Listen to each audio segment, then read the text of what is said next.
আর caesar আজকে থেকে 100-200 বছর আগে ছিল না। নতুন একটা পদ্ধতি এসেছে, পেট কাটা হবে, বাচ্চা বের করে ফেলা হবে। সুবহানাল্লাহ। মনে হয় গরু, ছাগল, হাঁস, মুরগির বাচ্চা হয়, মানুষের বাচ্চা সিজার ছাড়া হইতে পারে না। এটা যে শেষ জামানের হাদিসে আছে, আপনাকে বললে আপনি বিশ্বাস করবেন? আখিরুজ জামান, কিয়ামতের আলামতের যতগুলো হাদিস আছে এর মধ্যে একটা এরকম হাদিস আমি পড়েছি যে শেষ জামানায় মেয়েদেরকে ধরা হবে, ওদের পেট কেটে ফেলা হবে। আর কোন নিদর্শনের জন্য অপেক্ষা করছেন?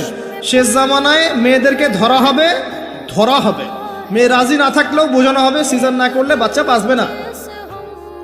মেয়ে রাজি না থাকলেও, পরিবার রাজি না থাকলেও বোঝানো হবে, বিজনেস, যে সিজার না করলে আপনার মেয়েকে বাঁচানো যাবে না, আপনার সন্তানকে বাঁচানো যাবে না, পরিস্থিতি খুবই খারাপ।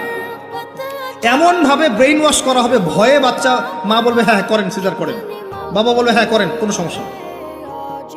জানেন? এবং এর পিছনে লাখ টাকা, 2 লাখ টাকা, 5 লাখ টাকা নির্দ্বিধায়